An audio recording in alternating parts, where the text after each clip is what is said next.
Estamos desde la plataforma multimedia de BLT39, nos estamos comunicando con el Centro de Estudios e Investigación en Ciencias Sociales, específicamente con la doctora Romina De Luca. Ella es historiadora de educación e investigadora del CONICET. Y vamos a realizar esta entrevista justamente para poder entender un poco, para poder hacer un análisis sobre las condiciones en las que estamos en la presencialidad escolar en medio de esta ola de la variante Delta. Buenas tardes, Romina. ¿Cómo estás, Paola? Bueno, muchas gracias a vos por comunicarte con nosotros. Encantada. Queríamos justamente saber qué análisis has estado haciendo. Sabemos que ustedes están muy abocados y prestando mucha atención a lo que pasa en las aulas en relación con los contagios y más en medio de la variante Delta, ¿es así?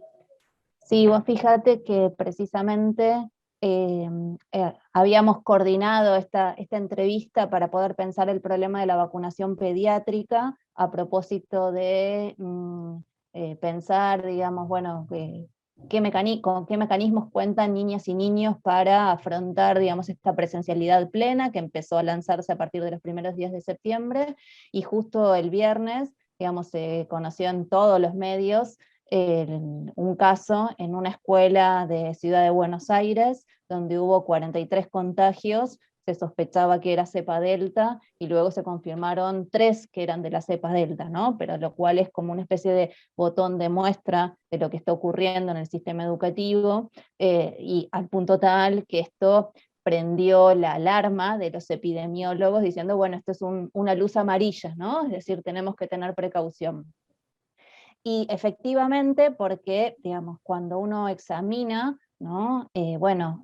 Cuáles son los pasos que está dando nuestro país a propósito de este lanzamiento de la presencialidad plena, esto quiere decir, digamos, habilitando que las aulas se desarrolle la actividad educativa como en momentos de prepandemia, ¿no? Como si la pandemia no existiera, y la idea de habilitar como excepción en muchas jurisdicciones, e inclusive así lo establece el protocolo nacional, que como excepción, como decía antes, los estudiantes guarden una distancia de 50 centímetros, es decir, digamos, a nivel mundial se sostiene que es necesaria, ¿sí?, como mecanismo de protección la distancia física, ¿sí?, y en las aulas parece que eso deja de regir, ¿no? Entonces uno dice, bueno, entonces, ¿no? ¿Qué otras herramientas, digamos, de protección o de cuidado hay? Bueno, uno de los elementos en los cuales coinciden todos los epidemiólogos a propósito de, digamos, bueno, en qué momento deja de circular el virus, es la famosa inmunidad de rebaño, ¿no?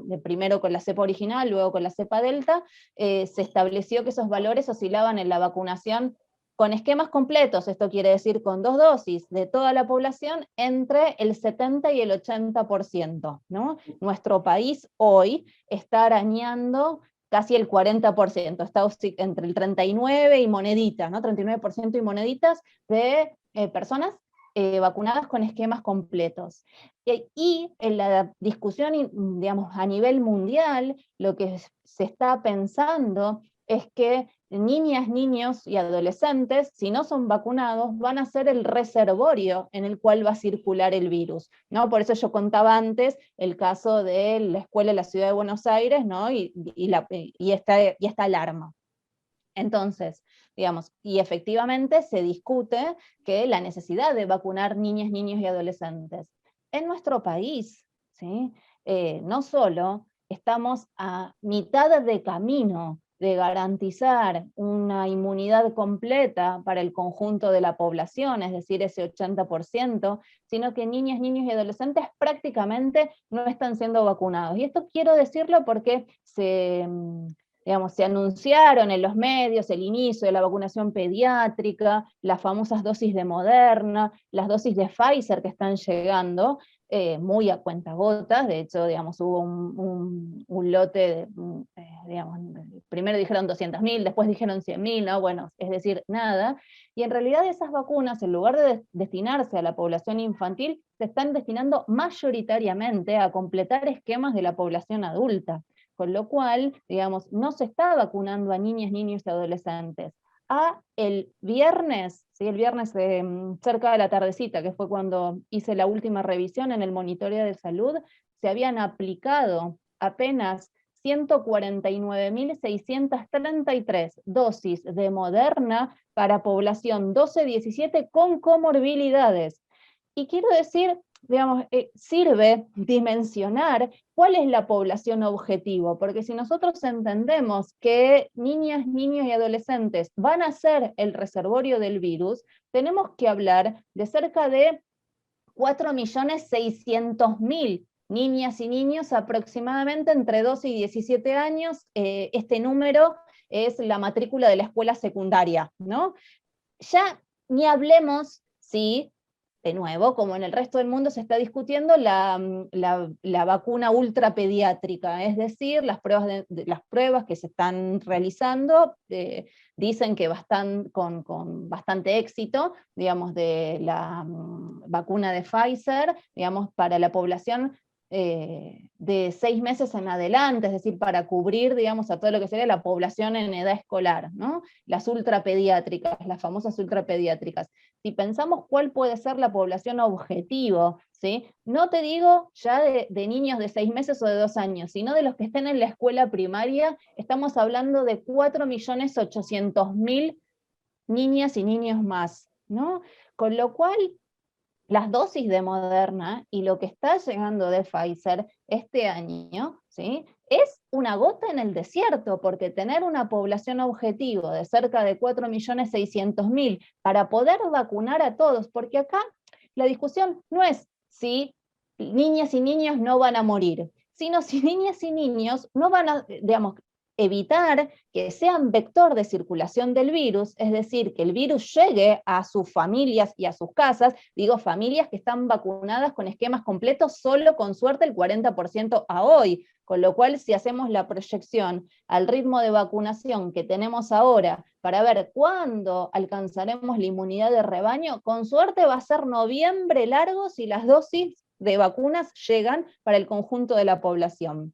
Entonces digo, no vacunamos a los niños, el virus va a seguir circulando, posiblemente siga mutando, con lo cual, digamos, lo que uno tiene que pensar es, bueno, digamos, ¿cómo cortamos la circulación de la pandemia? Y acá no hay fórmulas, digamos, mágicas, es vacunación, vacunación, vacunación del conjunto de la población y incluir en esos esquemas la población infantil. Pero fijémonos que producto de las malas contrataciones digamos, compras que ha hecho el gobierno, ¿no?, en todo el proceso de vacunación, ya ni hablemos del vacunagate, ¿no?, solo decir, digamos, de cómo fueron llegando las dosis, inclusive las dosis de Moderna y las de Pfizer se están destinando a completar esquemas de la población adulta, y se están, digamos, y entonces no se están destinando a esa población pediátrica a la cual enviamos a las aulas como si no existiera la pandemia, porque efectivamente que también creo que el eje está en que no solamente los chicos están yendo a las aulas como si no hubiese pandemia, sino que están realizando las actividades extracurriculares como si tampoco estuviésemos en pandemia. El hecho de no estar haciendo las burbujas de la forma que se venían realizando y que los chicos mezclen sus burbujas porque van a fútbol, a básquet o a inglés, me parece que es un punto que hay que tener en cuenta también en esto de la presencialidad. Claro, porque lo que vos decís, Paola, es, digamos, muy pertinente, porque efectivamente cuando vos rompés las burbujas, que en realidad nosotros habíamos señalado en febrero, decíamos las burbujas van a estar pinchadas, pero pinchadas ¿por qué? Ya con ese esquema, que obviamente, si vos querés, es más progresivo que el esquema actual, o sea que en el esquema actual es la pandemia no existe, pero en ese esquema lo que nosotros señalábamos en febrero era que en tanto y en cuanto uno tiene a la población docente que tampoco estaba vacunada y que según los datos del Ministerio de Educación Nacional a hoy, publicados el 3 de septiembre, el último reporte del monitoreo, tenemos al 54% de los docentes con esquema completo. Es decir, un poquito más de la mitad. Entonces, la docencia taxi, que es, digamos, la forma de la cual trabajan todos los docentes, es decir, tengo 2 horas acá, 2 horas allá, y así, digamos, completo un paquete de 40 horas, o las docentes de primaria que trabajan en 2 escuelas, porque no hay escuelas de jornada completa, digamos, son una minoría, bueno, esos docentes iban a ser vector del virus. Y eso efectivamente uno digamos, puede verificar cómo el avance de la presencialidad, digamos, en todo el país se inició, digamos, las clases del ciclo escolar, arrancó masivamente el 1 de marzo en la mayoría de las provincias, y a mediados de abril ahí tenemos el pico de la segunda ola, y tiene que ver con ese movimiento, ¿sí?, de personas que viajan, que van a la escuela, que van de una escuela a la otra, y ahora está pasando lo mismo, efectivamente, porque tenemos, ¿sí?, aulas que, no lo digo yo, lo dicen los censos de infraestructura escolar, son pequeñas o muy pequeñas, en donde además tenemos un elemento que es que, a propósito de la promoción acompañada, es decir, de que las niñas y los niños no repitieran, tenemos hoy, en el 2021, años grados superpoblados, ¿sí? Tenemos matrícula con de 30 para arriba, digamos, en las escuelas de zonas urbanas, eso es algo que aparece, digamos, muy, muy claramente, y entonces, digamos, estamos concentrando en aulas pequeñas, a población, digamos, estamos superpoblando esas aulas, y con este movimiento que vos decís, efectivamente, ¿sí?, tenemos el grado burbuja, pero ese grado burbuja que después hace distintas actividades, y entonces, digamos, el virus potencia su circulación. Y además, lo otro que me parece que es como importante para pensar es, a ver, a nivel mundial se discute la necesidad de vacunar niñas, niños y adolescentes. Ahora, también a nivel mundial se señala, bueno, tal vez, digamos, el país todavía no ha completado los esquemas de los mayores, entonces niñas, niños y adolescentes tendrán que esperar. Ahora, ¿qué dice la Organización Mundial de la Salud que hay que hacer para intentar proteger a esa población infantil? Muy simple, guardar la distancia física de por lo menos 2 metros entre personas, si uno, digamos, no conoce cuál es la vida social, la rutina de cuidado, o si ha decidido vacunarse o no, si de esa otra persona en la cual esa niña, niño y adolescente entra en contacto. Entonces, digamos, quiero decir, mientras a nivel mundial se dice, bueno, efectivamente, si todavía no vacunamos a la población pediátrica o la población infantil, entonces mantengamos las otras medidas de cuidado como la distancia física, en las escuelas de nuestro país empieza a ocurrir absolutamente lo contrario, y no vacunamos a la población infantil porque apenas, ¿sí?, se aplicaron casi 550.000 dosis, ¿sí?, es decir, para un universo potencial de 4.600.000, y además eliminamos esa medida de protección que es la distancia física, ¿no? Entonces, lo cierto es que es bastante paradójico escuchar a los distintos ministros de salud que nos digan, digo a nivel de las distintas jurisdicciones, o a la ministra de Educación de Salud Nacional, que nos digan, bueno, la llegada de la tercera ola parece inminente, hay que tener mucho cuidado con la Delta, y que las medidas que se toman, ¿sí?, en materia de presencialidad escolar van a contramano de todas las recomendaciones del resto del mundo, ¿no? Entonces digo, bueno, si pensamos que tal vez se replique el mismo esquema de inicio de esa segunda ola con la presencialidad, y uno ve que digamos, las clases arrancaban el 1 de marzo, y digamos, el pico de la segunda ola, o mejor dicho, el crecimiento, digamos, la fase ascendente, la tenemos a partir de mediados de abril, digamos, y continúa, bueno, digamos, quiero avisar que a partir del 1 de septiembre arrancamos con esa presencialidad plena, ¿no? Y entonces, bueno, digamos, contemos, ¿sí?, 5 semanas y veamos qué pasa. Obviamente, nadie está deseando, ¿sí?, que se produzca una tercera ola, porque esto implica enfermedad y muerte, ¿sí?, en la población. Lo único que quiero señalar es que, bueno, a ver, las medidas que se están tomando, ¿sí?, van a contramano de lo que está discutiendo el resto del mundo, y en donde, digamos,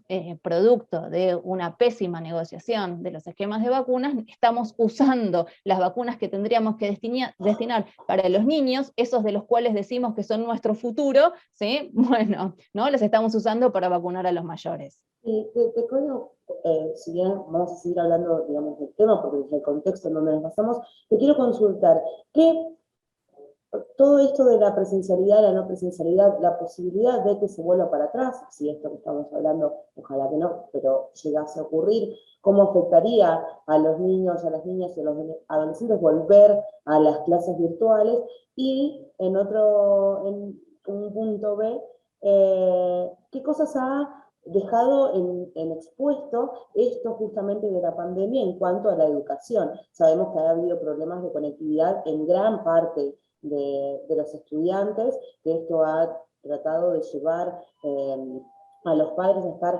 mucho más atentos, mucho más acompañando a los chicos, y a veces no tenían las herramientas. Ha evidenciado ciertas, digamos, problemas en la educación, las clases virtuales. ¿Qué más has visto vos desde tu lado, justamente de historiadora de la educación? Mira, yo creo que los dos problemas están relacionados, o sea, las dos preguntas que vos formulabas están relacionadas, y tiene que ver con esto, ¿sí? Por un lado, a ver, en relación a la primera pregunta, algo que pensaba es, en general, cuando uno escucha a los funcionarios, a los políticos, lo que dicen es que avanzan en la presencialidad para garantizar la calidad educativa, ¿no? Y de alguna manera intentar, bueno, ¿sí? Recuperar las marcas, ¿sí? Que deja la pandemia, ¿no? Ahora, algo que no nos dicen tiene que ver con, bueno, esta presencialidad lo potencia un poco, ¿no? Pero inclusive en la primera parte del año, digamos, vos tenés burbujas que están aisladas, o sea, que se aíslan preventivamente hasta que se conozcan los hisopados, y esas son clases que se pierden. Y nadie está diciendo, digamos, que efectivamente esas clases no se están dando, porque en realidad lo que ha permitido, ¿sí? Esta presencialidad, primero con burbujas y ahora, digamos, en este formato pleno, o la bimodalidad y esta presencialidad plena, es que se deje de discutir, ¿sí? El gran problema del 2020, que tiene que ver con, efectivamente, la población que no dispone de los medios técnicos necesarios, elementales, para garantizar una educación de tipo virtual. Estamos hablando no de enviar un cohete a la luna, estamos hablando de garantizar conectividad y wifi gratuita para toda la población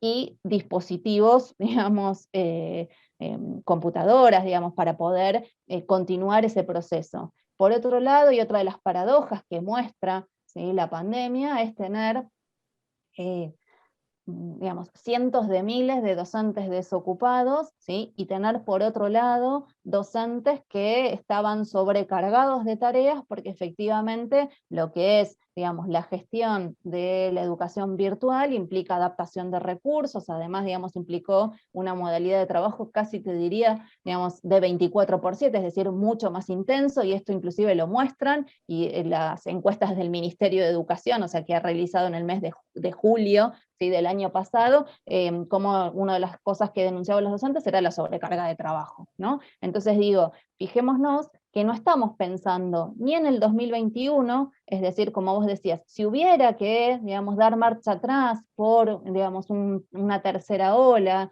vinculada por la cepa delta, no hemos resuelto el problema de la conectividad ni de los dispositivos, y estamos muy lejos de resolverlo, ¿sí? Digo, el mismo Ministerio de Educación reportó que por lo menos el 43% de las y los estudiantes no tenían equipos, ¿sí? Para poder garantizar la continuidad, ¿no? Ya ni hablemos también de la conectividad, que tenemos valores similares de ausencia de conectividad en distintas provincias, siendo un problema más agudo en la zona del NEA y del NOA. Entonces, quiero decir, digamos, no estamos en este 2021 con los mismos problemas que tuvimos en el 2020, que es, digamos, el suponer, ¿sí? Que, digamos, el Estado no debería hacer ningún esfuerzo en materia de política para resolver un problema que es en última instancia técnico, y que tenés además, ¿sí?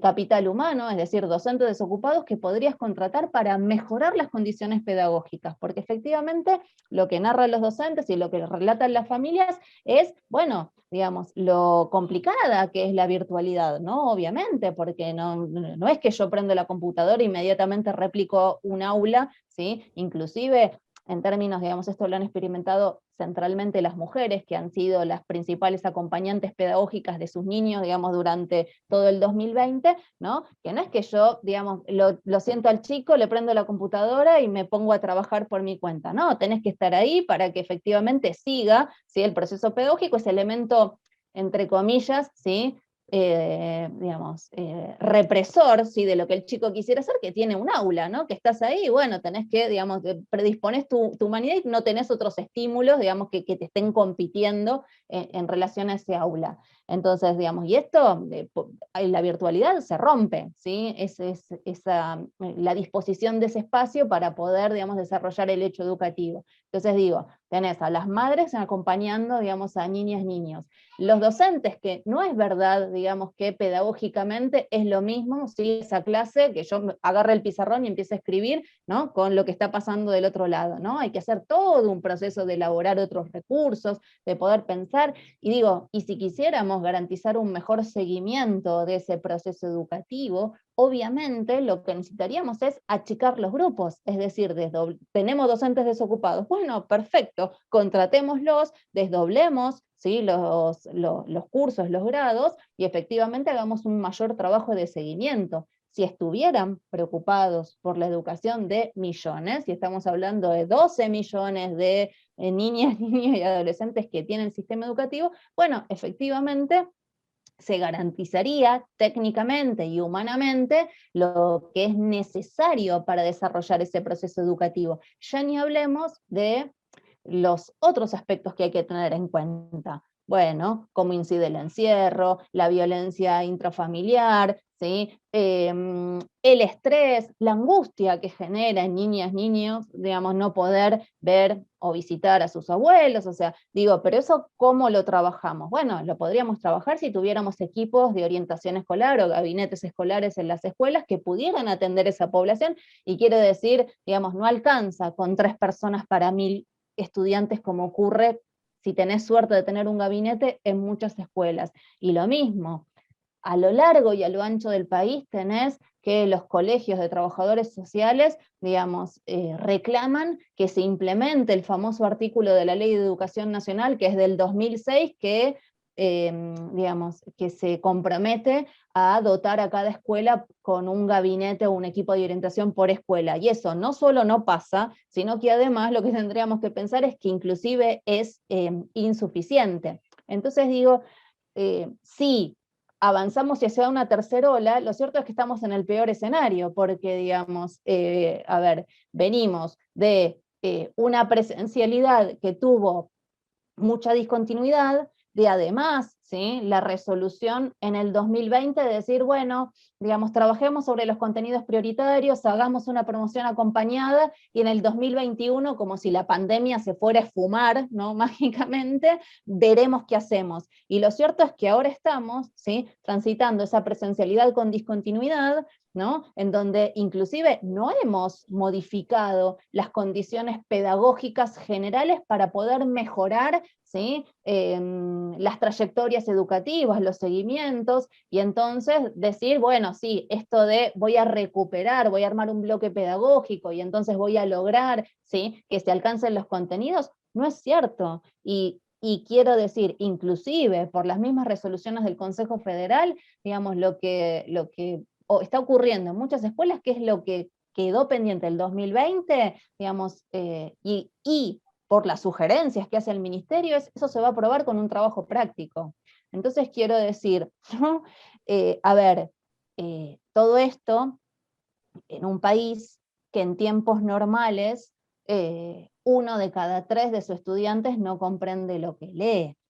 Y esto no tiene que ver con que tenemos malos docentes, por el contrario, tenemos, digamos, muy buenos docentes, o por algo particular de los estudiantes. Esto tiene que ver, digamos, con, bueno, poder pensar qué es lo que ocurre en el sistema educativo en un país donde la mitad de su país es pobre, y en donde cuando uno, digamos, hace las cuentas, encuentra que casi, digamos, el desempleo la subocupación alcanza a 1 de cada 3 trabajadores, ¿no? En un proceso de caída salarial, digamos, de la década del 70 para acá, digamos, con oscilaciones, pero tendencialmente constante a la baja.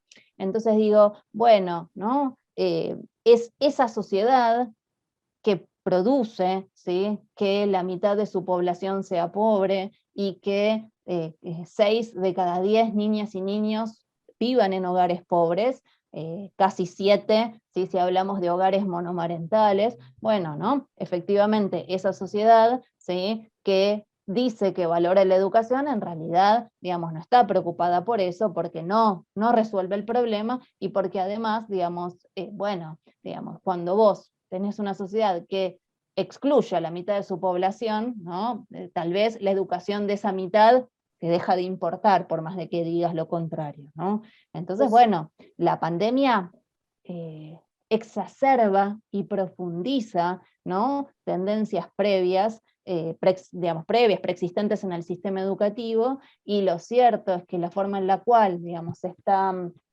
transitando va a agudizar muchos de los problemas que ya tenía el sistema educativo. la verdad que sí es un tema que podríamos charlar y profundizar desde muchos puntos de vista también. Una última pregunta como para terminar este encuentro, pero dejando los lazos para poder conectarnos en otra oportunidad. Me pregunto yo cómo se realiza el nexo de los estudiantes que terminan el secundario y empiezan la universidad también, porque si bien no es lo mismo, no podemos pedirle a un profesor de secundaria que revise los temas que no se dieron o se llegaron a comprender en primaria o de un año o grado a otro, pero me pregunto, siempre fue difícil en la Argentina esta continuidad, ¿no?, de la secundaria a la universidad. ¿Cómo se está realizando ahora? ¿Qué es lo que ves vos en ese ámbito? Mira, a ver, como vos bien decís, ese tránsito siempre ha sido problemático y hay que irse a la historia, ¿no? El CBC, ¿sí?, fue en los 80 esa instancia niveladora por los problemas con los cuales egresaban los estudiantes de secundario y llegaban a la universidad. En la actualidad, si bien sigue siendo optativo, digamos, es optativo, hay una especie también de ciclo introductorio al CBC, digamos, que tiene que ver con dotar a los estudiantes de herramientas muy elementales, te diría hasta lectocomprensión, ¿no? O sea, de nuevo, si tomamos el problema que muestran los indicadores, ¿no? Entonces, digamos, se instaura esto. Y en ese sentido, inclusive, digamos, no sea, uno de los principales problemas que me parece que tenemos para poder pensar lo que vos decís, y es decir, con qué herramientas vamos a intervenir en el nivel universitario para facilitar ese tránsito, es que ni siquiera tenemos ningún diagnóstico de qué pasó en la universidad o en el nivel superior no universitario durante la pandemia. Si vos mirás la evaluación del sistema, digamos, del Ministerio de Educación, es solo nivel primario y secundario, el resto no tenemos idea. Lo mismo pasa con la modalidad de adultos, no tenemos ni idea. La modalidad de jóvenes y adultos no tenemos ni idea de qué pasó ahí, por lo menos oficialmente, ¿no? Entonces digo, tampoco tenemos un diagnóstico en torno a qué ocurrió, ¿sí?, con el nivel universitario, con la virtualidad, qué pasó con los estudiantes de primer año, digamos, cómo se va a trabajar con esos ingresantes, inclusive, digamos, se había anunciado que las universidades iban a inscribir, digamos, más tardíamente a las camadas para el bloque compensatorio. Eso en muchas universidades no pasó, ¿sí? Con lo cual, digamos, no solo no tenemos información fehaciente de cómo se transitó, ¿sí?, el 2020 y este 2021, sino que, bueno, que efectivamente, digamos, si no tenemos esos diagnósticos, ¿cómo vamos a intervenir y generar política, digamos, política pública para poder, digamos, garantizar ese tránsito, ¿no? Entonces, la verdad es que hay muchas dimensiones del sistema educativo en el cual estamos a ciegas, completamente a ciegas, por lo menos de lo que es la información pública y a la que puede acceder, digamos, cualquier, inclusive investigador. Y como te decía, recién en junio, julio, se publicó un informe de cómo había transitado, digamos, la pandemia, la modalidad especial a propósito, digamos, de la famosa frase del presidente, ¿sí?, de, bueno, por qué necesitaban presencialidad, digamos, los estudiantes de la modalidad, ¿no? Pero digo, después, superior universitario y no universitario, y modalidad de jóvenes y adultos o técnico profesional, no tenemos idea. Vamos a intervenir oscuras. ¿no? Y eso es un síntoma, ¿sí?, de esto que yo te decía. Bueno, por más de que los políticos de cualquier signo y color nos digan que valoran la educación, bueno, a las pruebas me remito en relación a lo que hacen en materia de política educativa, y en realidad me parece que la clave de poder entender los problemas que tiene el sistema educativo son, ¿sí?, eh, esa sociedad, ¿sí?, el funcionamiento de esa sociedad que excluye a la mitad de la población. Entonces, bueno, hasta que no empecemos a pensar que hay que modificar eso, digamos, no vamos a resolver el problema educativo de fondo. Muchísimas gracias, entonces, Romina De Luca, doctora, historiadora de la educación e investigadora del CONICET. Te agradecemos esta comunicación, este contacto, y como decía anteriormente, establecer el puente ya para poder seguir charlando de este y otros temas, porque es muy interesante el análisis que realizas. Bueno, no, yo te agradezco a vos, Paola, y bueno, quedamos a disposición para cuando ustedes lo necesiten. Perfecto, muchas gracias. Entonces, la comunicación con el Centro de Estudios e Investigación en Ciencias Sociales y la doctora Romina De Luca. Esto es para la plataforma multimedia de LP39.